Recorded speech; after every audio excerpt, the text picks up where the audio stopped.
అందరికీ నమస్కారం. Welcome to prime nine desk analysis. నేను రాజు. నిన్న వైఎస్ జగన్మోహన్ రెడ్డి ఒక మీడియా సమావేశం ఏర్పాటు చేశారు. మీడియా సమావేశంలో అనేక కీలకమైనటువంటి వ్యాఖ్యలు చేశారు. అంతేకాకుండా లిక్కర్ స్కామ్కి సంబంధించి మాట్లాడారు, తర్వాత వచ్చేసి పార్టీకి సంబంధించిన అంశాలు మాట్లాడారు, అలాగే రెడ్ బుక్కి సంబంధించిన అంశాలు కూడా మాట్లాడారు. ఇవన్నీ కూడా పక్కన పెడితే నన్ను షాక్కు గురి చేసింది, ఆంధ్రప్రదేశ్లో చాలామందిని షాక్కు గురి చేసిన అంశం ఏంటి అంటే, పార్టీని నడపడానికి నా దగ్గర డబ్బులు లేవు, ఎవరైనా డబ్బులు ఇస్తే ఇవ్వండి, నేను పార్టీని నడుపుకుందానికి కష్టంగా ఉంది అని చెప్పేసి నేను జగన్మోహన్ రెడ్డి గారు చేసినటువంటి వ్యాఖ్యలు.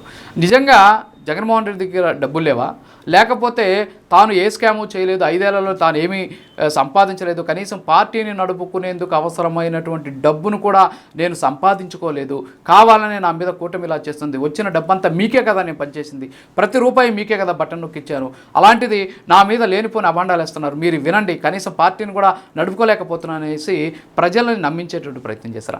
ఏం జరిగింది అసలు, ఎందుకని నేను ఆయన వ్యాఖ్యలు చేశారు అనే దాని మీద సర్వత్రా చర్చ కూడా నడుస్తుంది. అయితే దీనికి సంబంధించి నా దగ్గర కొన్ని డాక్యుమెంట్స్ ఉన్నాయి, వాటి గురించి నేను మాట్లాడతాను. ఎస్పెషల్లీ ప్రతి పార్టీ కూడా ప్రతి సంవత్సరం ఒక ఆడిట్ రిపోర్ట్ని ఎన్నికల సంఘానికి సమర్పిస్తూ ఉంటుంది. ఆ విధంగానే వైఎస్ఆర్ కాంగ్రెస్ పార్టీ కూడా ఒక బ్యాలెన్స్ షీట్ని ఎన్నికల సంఘానికి ఇచ్చినటువంటి పరిస్థితి. సో దాని గురించి నేను చెప్తాను.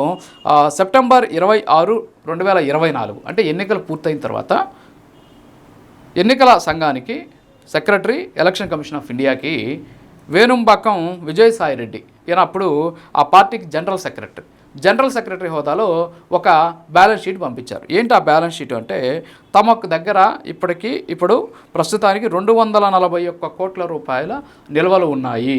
అంటే 2023-24 ఆర్థిక సంవత్సరానికి సంబంధించి తమకు వచ్చినటువంటి ఆదాయం 241 కోట్లు తమ దగ్గర ఉంది, ఇంకా పార్టీకి సంబంధించింది అని చాలా క్లియర్గా చెప్పారు.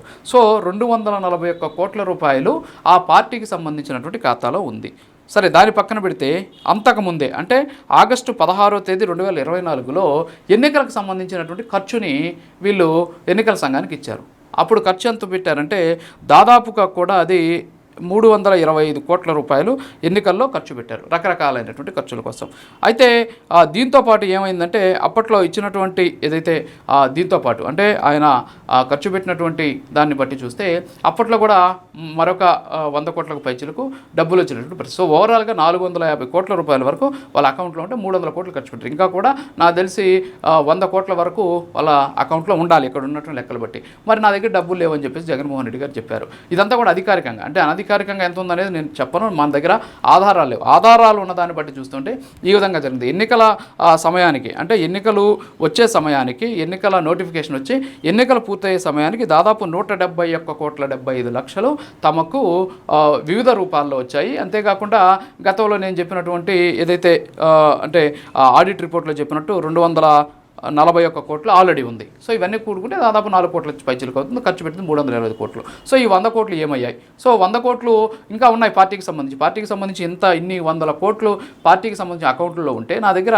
పైసా లేదు అని చెప్పేసి జగన్మోహన్ రెడ్డి గారు చెప్పారు. నిజంగా జగన్మోహన్ రెడ్డి గారి దగ్గర డబ్బులు లేవు అనుకుందాం, పార్టీకి సంబంధించి కూడా ఈ డాక్యుమెంట్స్ అన్నీ కూడా ఓకే, ఇది కరెక్ట్గా అంటే ఎన్నికల సంఘానికి ఇచ్చారు కాబట్టి కరెక్ట్ అనుకుంటాం. ఒకవేళ వాటిలో కూడా తప్పులుంటే మనం ఏం చేయలేం. నిజంగా జగన్మోహన్ రెడ్డి గారు ఇచ్చింది తప్పో లేకపోతే ఆయన నిన్న చెప్పింది తప్పు అనేది చూద్దాం. సరే, ఇవన్నీ కూడా పక్కన పెట్టేస్తే ఒక పార్టీ అధినేత అనేటటువంటి ఆయన పార్టీ పెట్టినప్పుడు సొంత డబ్బులు ఖర్చు పెడుతూ ఉంటారనమాట. సో ఈ సందర్భంగా జగన్మోహన్ రెడ్డి గారు 2024లో ఒక అఫిడవిట్ ఇచ్చారు ఎలక్షన్ సందర్భంగా. ఈ అఫిడవిట్ ఇచ్చినటువంటి నేపథ్యంలో అఫిడవిట్లో పొందుపరిచిన అంశాలు కానీ చూస్తే ఆయనకు సంబంధించిన భూములు, భవనాలు, ఆస్తులు కాకుండా చరాస్తులు అంటే ఫిక్స్డ్ డిపాజిట్లు, తర్వాత షేర్లు, ఆ తర్వాత వచ్చేసి బంగారు ఆభరణాలు. సో ఇవన్నీ కూడా మనం చూస్తే అఫీషియల్గా 483,08,35,064 రూపాయలు ఆయనకు సంబంధించినటువంటి ఆస్తిగా ఉన్నటువంటి సిచ్యువేషన్. అలాగే ఆయన సతీమణి భారతిరెడ్డికి మీద 119,38,07,193 రూపాయలు వారి పేరు మీద ఉన్నటువంటి సిచ్యువేషన్. సో ఇన్ని కోట్ల రూపాయలు ఉండి కూడా జగన్మోహన్ రెడ్డి గారు అసలు నా దగ్గర డబ్బే లేదు, పార్టీని నడుపుకునేందుకు కూడా చాలా కష్టంగా ఉంది అని ఆయన చెప్పిన పరిస్థితి. నాకు తెలిసి బహుశా ఇటీవల విజయవాడలో పార్టీ ఆఫీస్ని కూడా ఖాళీ చేశారు. బహుశా రెంట్ కట్టేటటువంటి సిచ్యువేషన్ లేక ఖాళీ చేశారేమో తెలియదు, కానీ 5 ఏళ్ళు అధికారంలో ఉన్నారు. ఈ 5 ఏళ్లలో ఏమీ సంపాదించలేదా? ఇసుక ఏమైపోయిందో తెలియదు, మద్యంకి సంబంధించి స్కామే లేదంటున్నారు, ఎమ్మెల్యేలు భూములకు సంబంధించి ఏం చేశారో తెలియదు, ఎమ్మెల్యేలే బలపడిపోయినటువంటి పరిస్థితి, 100 కోట్ల రూపాయలు సంపాదించుకున్నటువంటి సిచ్యువేషన్ మీ హయాంలో. మరి వాళ్ళే అంతంత సంపాదించుకుంటే పార్టీకి డబ్బులు లేవా? మీ దగ్గర డబ్బులు లేవా? అంటే ఏం చెప్పాలనుకుంటున్నారు సమాజానికి?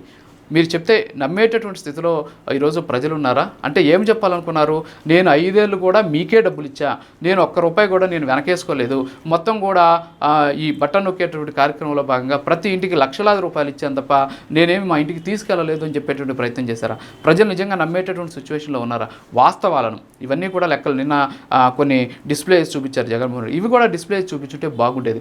ఎంత వచ్చింది, ఎంత ఖర్చు పెట్టాం, ఏంటి అనేది. సో ఇదంతా కూడా అధికారికంగానే ఇన్ని కోట్ల రూపాయలు ఉంటే అనధికారికంగా ఇంకెంత ఉంటుంది అనేది ఇక మన ఊహలకు కూడా అందనటువంటి సిచ్యువేషన్. సో కాబట్టి జగన్మోహన్ రెడ్డి గారు ఇలాంటి సందర్భం మాట్లాడిన సందర్భంలో వాస్తవాలను చూసుకొని కాస్త అటు ఇటుగా చెప్తే సరిపోద్దు, కానీ నక్కకి నాగలోకానికి ఉన్నటువంటి తేడాలాగా ఆయన కానీ మాట్లాడితే, అంత తేడా పెట్టి మాట్లాడితే జనాలు ఖచ్చితంగా వాటిని గమనిస్తూనే ఉంటారు, ప్రజలు వాటిని చూస్తూనే ఉంటారు. కాబట్టి నిజాలు చెప్పాల్సినటువంటి అవసరం ఉంది. సో కాబట్టి ఏదైతే ఆయన చూపించినటువంటి బ్యాలెన్స్ షీట్లోనే ఇన్ని కోట్ల రూపాయలు ఉన్నా కూడా నా దగ్గర పార్టీ నడపడానికి కూడా డబ్బు లేదని చెప్పడం వెనక ఉద్దేశం ఏంటో మరి జగన్మోహన్ రెడ్డి గారికి తెలియాలి. ఇది వాటి డెస్క్ అనాలిసిస్. మరో అనాలిసిస్లో మళ్ళీ కలుద్దాం. నమస్కారం.